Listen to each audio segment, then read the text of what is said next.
So hi everyone, welcome to Take a Sip. We're at the YouTube show where we talk about everything community investments program. My name is Megan. I'm the Senior Programs Associate here in the SIP, and I am joined here today by the power couple of Fremont, California, lodge number 2121. How are you doing, Joanne and Steve? Good morning. We're doing great. Yeah, good morning. Nope, great day. Yeah, great day to be talking about the grants and everything you're doing over in California. Full disclosure, I started talking to Joanne recently because she came up with a really excellent idea for a new grant program here at the Elks. So Joanne, do you want to tell me about that a little bit?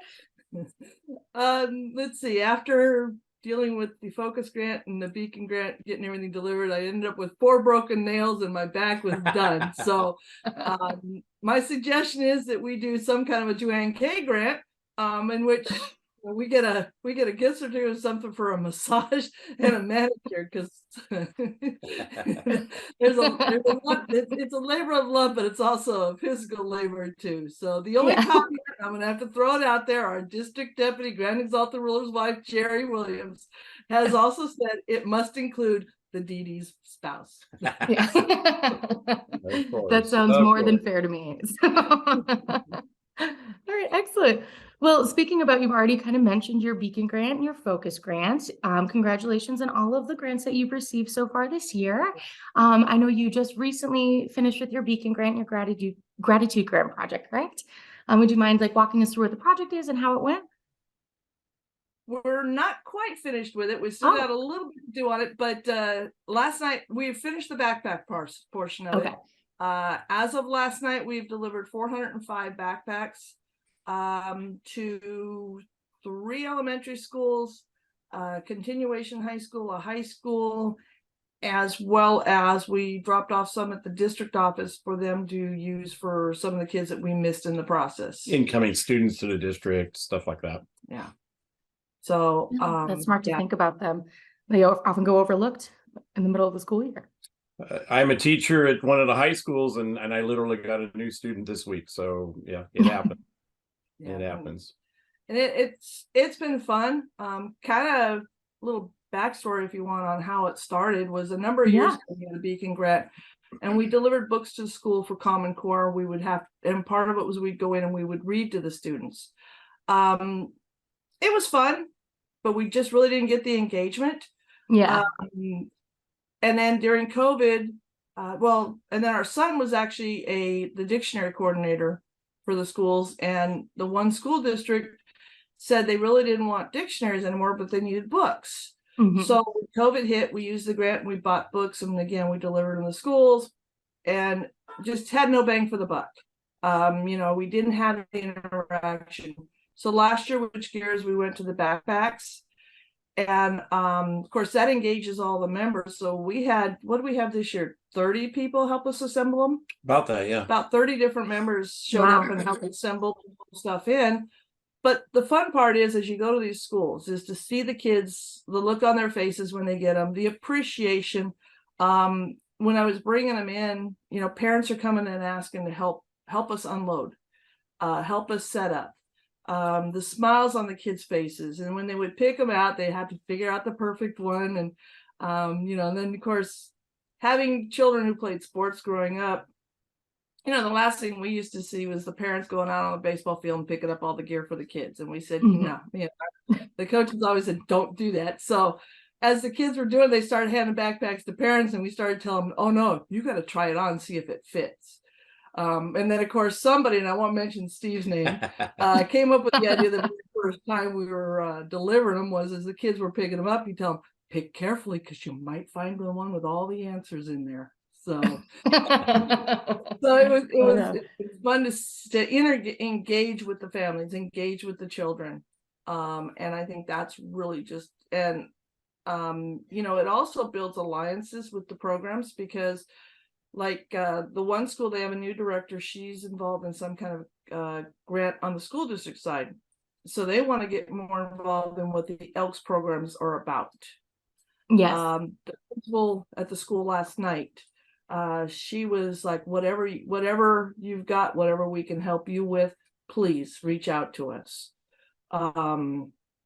the school district people, they actually had a bunch of students come to our Toys for Tots stuff last year and get toys, and they identified everything as being Elks. So yeah, we're getting a lot of bang for our buck with notoriety and public relations, and are getting our word and message out there. So that's really good. It's pretty fruitful to be able to participate in programs like that, where it's not necessarily the program, but the Elks name is out there as well as being associated to that program. So it's pretty cool. Well, the other thing we put in all the backpacks was through work, we were able to find a thing about backpack safety, how to pack a backpack. And so we printed out this little flyer. And of course, we have the Elks Care Share logo on the bottom of it. Right. And each and every backpack has that flyer in English and Spanish both. Because Spanish is a very well, it's commonly used in our area. We're heavy Latino. Yeah. Oh, wow. And that is so interesting. I never would have thought about backpack safety, but here I am. I was in the airport yesterday, just lugging, a 50-pound backpack on my shoulders. So I can only imagine, the safety that kids have to go through every day too. Right. Oh, that's very interesting. A very good idea. Yeah, thank you for that. And speaking of all of the good ideas and everything that you're doing with your grants, I also wanted to talk about your Spotlight Grant project, because you were able to propose a unique project within our hunger relief program that we have here. So I was wondering if you could talk to me a little bit about it, what made you think about doing the project that you did, and how it's going and what the project is. Sure. Well, that's kind of a little bit more up my alley. Because I'm a local high school teacher, and at our high school we have a lot of folks that are. It's purely a blue collar type of high school, and we have a lot of folks that struggle and what have you. So we have a lot of kids come in that are just a little bit short on this and short on that, and their families struggle here and struggle there. So they're able to participate in a food program where they're getting lunches and what have you. And the other program that is associated to the school is a lot of kids that have physical challenges. They're not the typical student. They have challenges in one way, shape, or form. And so they participate in these life learning processes, life skills. And one of the things that they do is they learn how to cook. And so with the process of them cooking, what do? They're making lunch. What are they making lunch for? They're making lunch for the kids that are a little underprivileged. And so it's a great 1-2 punch. And I myself eat lunch with them. They come up with some fantastic sandwiches, some fantastic ideas. Some of their soups are just outstanding, or chili, or whatever they're making that day. And, so I started talking to the folks who were running it, the teachers and such, and they were telling me a little bit more in depth of what's going on there. And I said, you know what, can you guys need a little bit of help in some way? She goes, oh my God, we don't get hardly any money for anything. She goes, yes, absolutely. What can you do? And so we're going to be working with them to help ramp up their equipment needs. The other thing that they want to do is be able to teach the kids a little bit about gardening and get kind of outdoors a little bit. So we're going to be able to set up a couple of above ground gardens for them, so they can take ownership with that. Start to grow some of the food that they're actually going to be cooking and prepping and using in the processes, and that type of thing. So it's a pretty well-rounded benefit, because we're helping the challenged kids that are in those classes. They're learning, they're getting their needs expanded by equipment and what have you, and learnings and that. And then who benefits from it? It's the kids that are really underprivileged and can't quite afford a full meal as traditionally as we know it. They're benefiting from that way. And it's all good food. I mean, it's like I said, I eat that lunch probably 3 times a week myself. Yeah. So it's a great 1-2 punch on that. So almost like we're kind of benefiting double, with that grant. So, because we're helping 2 entities, if you will, 2 groups of people. Mm-hmm. Yeah. Exactly. Yeah. Reading over the application, I thought it was such a great idea to be able to combine, these populations in need with a very, cohesive problem that they're both facing, or a way that the Elks can help assist. And I think that's wonderful that you're able to, really be right in the forefront of the program too, as a high school teacher. And the gardens, will they be at the school as well? It will be at the school, we'll do the above ground gardens. I mean, the gardens are not going to subsidize the other fresh produce and the stuff that they need yet, but it's going to give them the concept to be able to grow fresh tomatoes or grow peppers or, whatever they're going to grow. And yeah, I mean, this way they'll learn about gardening, they'll learn responsibilities, it's ownership. And there's a lot of personal development within that, especially with life skills. Just the responsibility of taking care of something is huge for people, being on their own and being self-sufficient. And so, that garden's going to have a dual purpose with that. It'll, again, be able to produce, something that they can add to it, and it's, claim homemade, right? But, also give them the skill to be able to function in life a little bit and have some fun, while they're doing it and be proud of something. Kids with challenges, I find, they demonstrate their pride more than a lot of other kids do. And so that's another great thing that can result of this is as they're growing that food, they'd be so proud to be able to talk about it, show it, and it's like show the garden off and that type of thing. And it's like, wow, it's pretty cool. Yeah, that is invaluable. And also to be able to provide the food, especially to kids that may be facing, food insecurity, it really is just, as you said, a 1-2 punch with the spotlight grant there. It's incredible. Exactly. Excellent. And something I noticed about your lodge, which I think is wonderful, is your ability to be able to identify and create projects based off of the needs in your community. And so even though the CIP does not run the Focus Grant, it's run through the Elks National Veteran Services Commission, I would be remiss if I didn't talk about the excellent work that you're doing with your Focus Grant to help veterans experiencing homelessness in your community. So could you walk us through your project plan? And I believe it's something that happens all year round, right? So how is it going? Just let us know what's going on with the Focus Grant. Go ahead. Okay, I get to talk. Yeah. So this is actually our 3rd year doing the Focus Grant. And the first thing I will say is anybody who's working on the grant, don't give up the first year if what your vision is doesn't fully come true. Because it does come true, it just takes time. And when I say that, we started one of the things we had started when we first did it was we started financial workshops. Learning Credit 101, learning those things, and then we partnered up with somebody who could do that for us, and then we would bring in the meals and everybody could eat and then have food left over for the next day.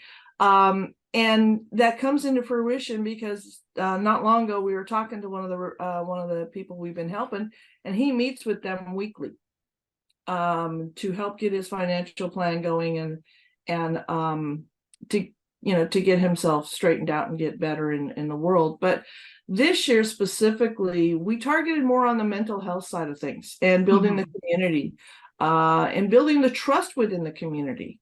Because we did a garden project for him at the end of last year, which was actually the picture you saw at National Convention on the opening ceremonies for the veterans. That was some of the pictures of our garden, and that's what led to the garden idea for the Spotlight Grant.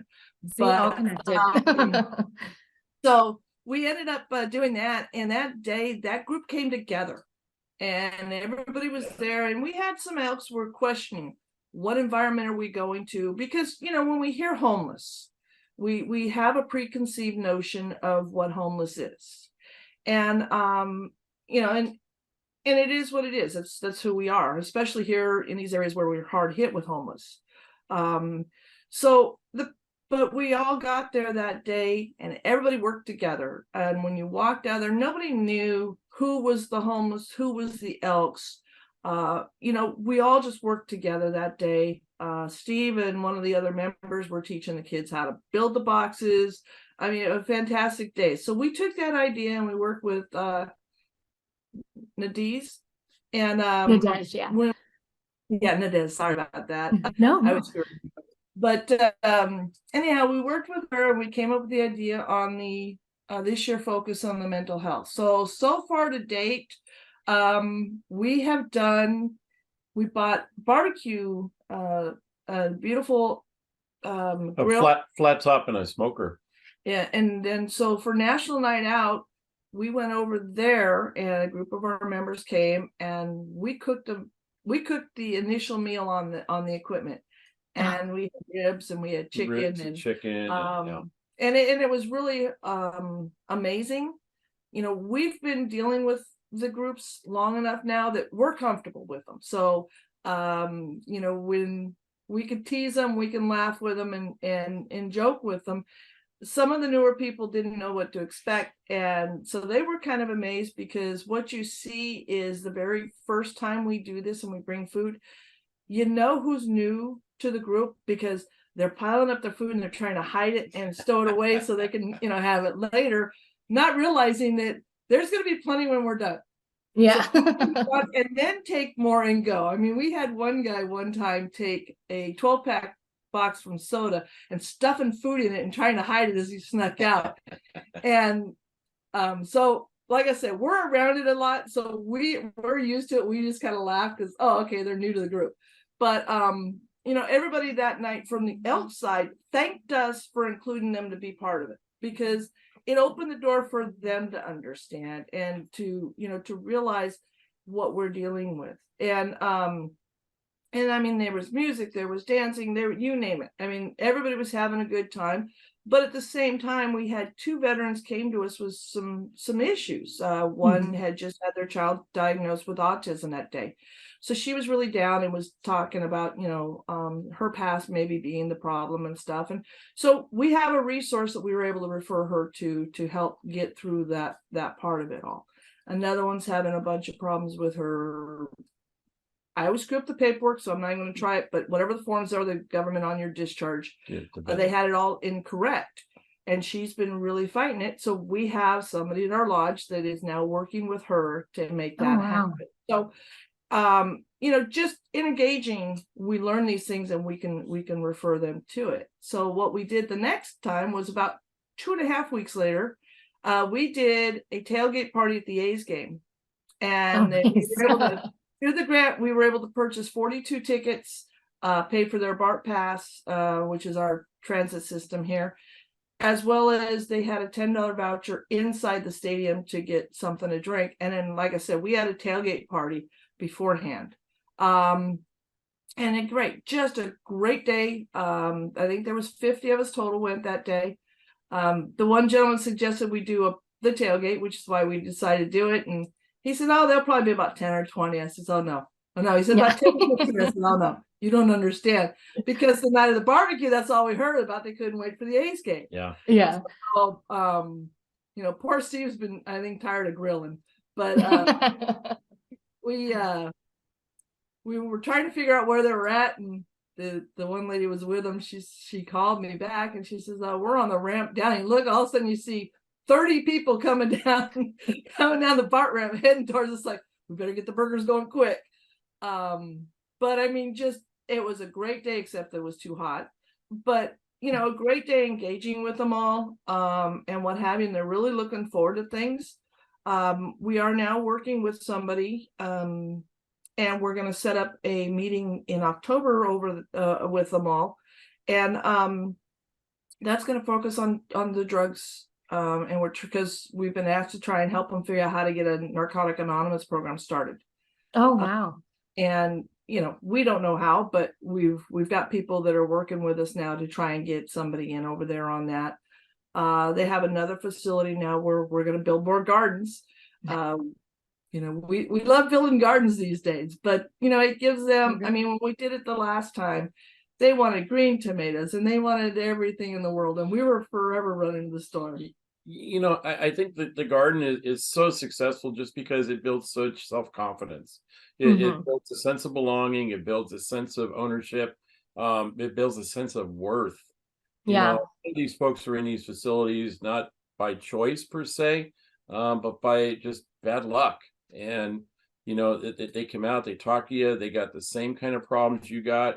They just got it in a different scale. It is very rewarding, and being able to take them to that A's game and such, that was probably one of the coolest ways that we could have spent that grant money, honestly, because it gave all those people a little bit of a break and get away from some of the stresses in life for the day and just relax and realize look how far I've come. Look how much I've been able to accomplish. And yet I still got a road ahead of me, but it's okay. I'm making progress. I'm moving forward. And, so the Elks being able to help put that mindset in a lot of those people with that grant money, that was spot on, Yeah, So. that's wonderful. And I really appreciate, oh, I'm sorry, Joanne, you want to go say I was something? going to say, well, one of them actually is now working for a bank. Oh, wow. And she is looking at the schedule because she wants to now come volunteer her time to help the Elks give back to the community because they appreciate what we're doing. So it is coming full circle. And these are people who have just come off the streets and they have to qualify to get into the program where they're at. Right. And so they will, some of them will share their stories, and when we have our events, they will bring some of their friends off the street with them, even though they're not in the program yet, and engage, because again, they know when we come, we're coming, and we're not judging, and we've got plenty of food. Yeah. And they all love food. Yeah. Food is, The universal language for sure. exactly. Yeah. And that's what I love about your projects all across the board. You really stress this feeling of inclusivity and connectedness and community. And it really just bridges the gaps between friends and becoming the Elks family that we all know and cherish and love. Thank you both so much for talking about all of your fantastic grant programs and everything you're doing out in Fremont, California. It is truly incredible and very eye-opening. I wanted to ask just one last question about, you have so many different populations that you focus on in your community. You seem to, again, bridge the gaps between them all, which is wonderful. But I was wondering if you had any advice for other lodges that wanted to use CIP grants to identify and assist populations and needs in their community. Be very flexible, be open. Take a look and see, and you got to kind of peel that onion back a little bit. You got to take a look down into the core of that onion, because not everything is always as it seems on the surface. The image in America is huge. We walk around and we place images upon ourselves and such, but a lot of times you get beyond that first layer of that image, you realize people are struggling, and there's an opportunity for you to help with our grants within those people that are struggling, and it's you got to just have an open mind and be able to look at it that way. It's not always going to be upfront and on the surface. You just got to have an open mind and see what's happening and going on in the community, and just think outside the box a little bit. Again, some of our successes is, and both Joanne and I, we love to be able to combine two things. I figure if I can do two things of accomplishment, then I'm doubling my impact. And so like with the school, the school program, we're feeding kids that are underprivileged, that can't afford a meal and such. And then, but who's doing it? A group of challenge kids learning how to make it in life.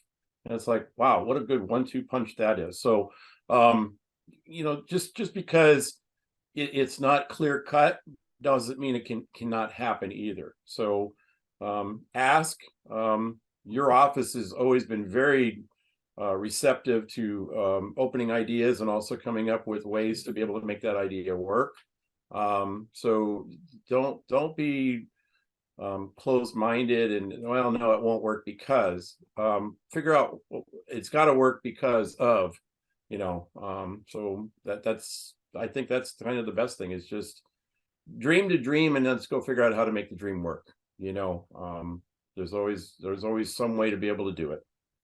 Yeah, that is so beautiful. And it reminds me what Joanne said a little bit earlier, that if you have this project idea and it doesn't necessarily come to fruition in the way that you want to, just keep trying and amending, and it will get there in one way, form, or another. And I also love what you said about peeling back the onion. We are all humans. We have way more connections than we do separations. And above all, it just shows that the Elks are always there to help. On so many levels. And when you say that, I mean, we cannot extend our gratitude to your staff, yourself, and I'm gonna screw her name up again, so I'm just gonna say Veteran Services. Because, you know, we ask the questions. And when we send something in, you guys will come back and say, you know, this isn't going to work this way, but you're always willing to work with us to help us make the difference. Right. And because of you guys, we can do what we do. And that is so appreciated. Yeah, of course. We just give the resources. You are doing all of the work, as again signaled by your need for a manicure and Steve's need to stop grilling for a bit. Yeah, the nails have grown back, by the way. Yeah. Well, I think that is all the time we have for today. So thank you both so much for going over all of the projects.